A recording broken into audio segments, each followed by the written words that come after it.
Хай, өнөөдөр 7 сарын 22 маргааш бид нэр Бээжин рүү буцна. Ер нь билет энтри авсан болохоор гайгүй. Тийм болохоор өнөөдөр махчаан жид ихэд байхгүй юу? Ямар ч хоёр холбоогүй юм холбоод. Ээж махчаан жин гэсэн чинь манай нөгөө өөх маханд дуртай гэх маань. Ажлаа тараад хүрээд ирчих. Манайч нөгөө ээлжээр ажилдаг болохоор заримдаа өглөө буудаг байхгүй юу? Өнөөдөр манай нах зэгчийн төрсөдөр тэгээд ихч бид хоёр торт аваад ажил дээр нэрчээ. Яагаад гэвэл орой айгу бол бид гурав яг гадуур юм цуглуулад гэрт нь очиж амжих байх. Нөхөр маань өглөө барс орж хүнсээ цуглуулна гэсэн. Тэгсэн чинь ихчээ ажил дээр ирсэн тоглож байна.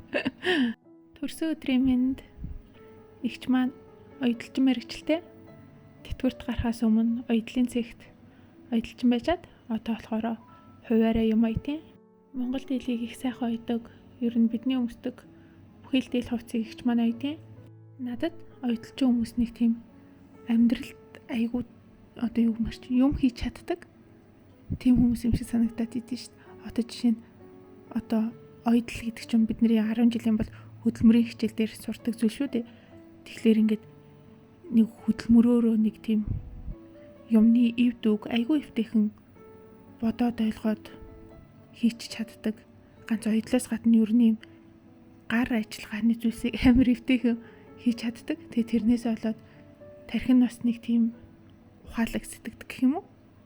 Тийм болохоор амьдралд бас гаргаж байгаа шийдвэрүүд нь бодож байгаа бодлууд нь бас нэг зөв юм шиг санагддаг. Оёдлчнаас гадна надад бас мужаан хүнтэй тийм шиг санагддаг. Бас дархан хүн. За өнөөдөр би нэг номын сан орж нэг материалууд олох хэвээр. Би бүр анх эрэхтэй за 2-7 оны өмнө эрэхтэй л нэг ганцхан зорилготой байсан. Тэрийг одоо ингэж явахын дөнгөж өмнөх өдөр л хийж байгаа байхгүй юу. Би Мойсийн номын санд анх удаа орж үзэж байна. Ботсноос хамаагүй гоё юм байна. Нэг тийм офисын өрөө шиг. Гэтэ би хайлтаас нь хэрэгтэй материал олж чадсангүй. Хайлтын систем нь тийм нэг хангалттай ухаалаг биш байна уу? Аль эсвэл ер нь нөөц айгу муутай байна уу? Эсвэл би үнэхээр буруу түлхүүрүүгээр хайгаад байна уу?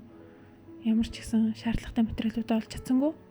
Уг нь би номын санчаас асуугаад хамтдаа уг нь хайсан. Тэгээд олж чадсангүй. Энд болохоор шууд хэвлэмэл материалуудаас хайлт хийж болтгүй юм байна. Эхлээд заавал компьютер дээр онлайнаар одоо өөрт хэрэгтэй байгаа материалаа хайгаад тэгээд түүнийхэн кодыг аваад тэгээд төлбөрөө тушаагаад тэгээд зээлж уншдаг. Тэгэнгүүт би ер нь одоо сэдвийн сонголт хийж байгаа хүн одоо Монголд одоо өнгөрсөн жил гэхэд бизнес удирдлага мэргэжлийн докторийн ямар сэдвүүд хамгаалагдсан байна дипломын үзье ч юм уу яг шууд тийм боломж бол байдаггүй юм байна. Тэгээд яг материал дундаас нь хайх гэхлээр зөвхөн түлхүүрүүгээр гарч ирнэ гэж байгаа байхгүй. Тэгэд миний хайсан түлхүүрүүгүүд ямар ч тийм материал олтоогүй. Уг нь хятадд яг ингээд сүүлийн жилүүдэд бизнес удирдлагын мэргэжлэр хамгийн одоо од болж байгаа чиглэл гэх юм уу? Чиглэл нь болохоор ер нь бол заавал дэлхийн дулаар л байгаа. Тэгээд ногоон менежмент тэгээд нүүрс хүчлийнхий эрчим хүч гэсэн ер нь энэ чиглэлүүд байгаа хгүй юу? Тэгээд би энэ үгүүдээр түлхүүрүүг хийгээд хайсан чинь ерөөсөө яг нэг бизнесийн чиглэлд гарч ирэхгүй байгаа хгүй юу? Одоо эрчим хүч гэдээ хайхад эрчим хүчний салбарын одоо диссертац ажлууд л гарч ирээд байгаа. Тэгэхээр би өөрөө буруу хайсан юм уу эсвэл үнэхээр яг энэ чиглэлээр материалууд тэгж их судлагдаагүй юм уу? Намайг хэд номын санч яг нэг бизнесийн сургууль дээр очиод хайгаад үз тэндэн чагсаалт нь өгдөг гэдгсэн. Тэгэд би өнөөдөр ялцчихгүй амжихгүй юм байна. Ёстой азгүй юм боллоо. Би ер нь яг ингэдэг юмыг дандаа цагийн тулгад заваардаг за. Тэр мэдээ цагийн тулгасан юм яаж амжилттай болох вэ? За сэтгэлээ засахын тулд явж юм олж идэх гэдэг байхгүй юу? Утлаа. Азар харин сая замаараа хаан банк ороод өөрийнхөө интернет банкыг янзлуулчлаа. Болохгүй байгаад исэн байхгүй юу? Би тэгэд хэд дуудаа очиод янзлуулж чадахгүйсэн. Өнөөдөр нөхөр хүү хоёр байгалийн түүхийн музей дээр очисон гэсэн. Нөгөө нүгэд ертөнц кино театр тийш орсон гэсэн. Тэгэд би болохоор номын сан ороод очиж амцсангүй. Тэгэд нөхөр одоо майхан хүргэж өгнө гэд.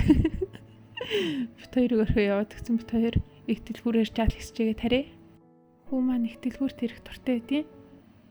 Одоо хүүхдийн тоглоомын тасаг болон номын тасаг нь гайгүй том болохоор дуртай байдаг бах. Гэхдээ би бас багтаа их дэлгүүрт ирэх амар дуртай байдаг гэсэн шүү дээ. Та нар санаж нү их дэлгүүр нэг баг байхад нэг гаднаа ийм шилэн хантай, тэгээ дотроо манекантай. Тэгээ тэр үед болохоор манекан баг үр дэлгүүрүүдэд харагддаггүй юм уу да. Тэгээд ингээ гой хувц өмсөлчихсэн манеканда.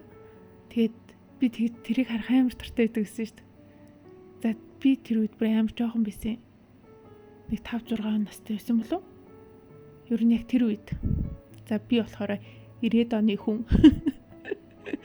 Тэр үед болохоор байрны хажууд одоо залуу техникчдийн ордонд за одоогийн Монгол энергетикийн хамтарсан сургууль за тийшээ буугарч ирдэг за амар хөрхөн богдуулнаас буугаад тэгээд би өглөө болгон ингээ хатсан талах гаргаж өгдөг гэсэн шүү дээ. Хүү маань одоо 5 настай гэхлээр яг миний нөгөө баг үе тэр их дэлгүүрийн уртлын шилэн ханны дундаа гой хувц өмсөн манекантэй үеийг харах туртай байсан үедээ одоо цэцүү байгаа байхгүй юу. Тэгэхээр хүү маань хэдэн 20 жилийн дараа 30 гараад өөрөө бас хүүхдтэйгээ их дэлгүүрээр явахдаа багтаа ингээд дэлгүүрээр хэсэх туртайснаа санах болов. За нөхөр майхан хүргэж өчөөд ирж гин гэсэн. Бот хоёр жаал хүлээж игээд нөхрийг ирэхээр хамтдаа харьцгаая. Хүү маань найз охинтой болчих. Сайн уу? Нэрээ 2 майхан үлдсэн шүү за. Авах нь холбогдоорой. Нэг майхны манай гадаадд байдаг найз Монголд ирээд аавна гэжсэн. Тэгсэн чинь ирэхээ болцсон. Тэгээд тэрний майхаа илүү гарцсан. Нөгөө майхад нь болохоор нэг хүн ирээд аавна гэд тэгээд гадаа нөгөө босгож утсан байхгүй юу. Тэгчээд дараа нь болохоор мөнгө олцсонгүйгээд бэлцсэн. Тим 2 майхан байгаа. Нөгөө босгоод үтцсэн майхны 50,000 төгрөг хямдруулаад өгье шүү за. За бай бай.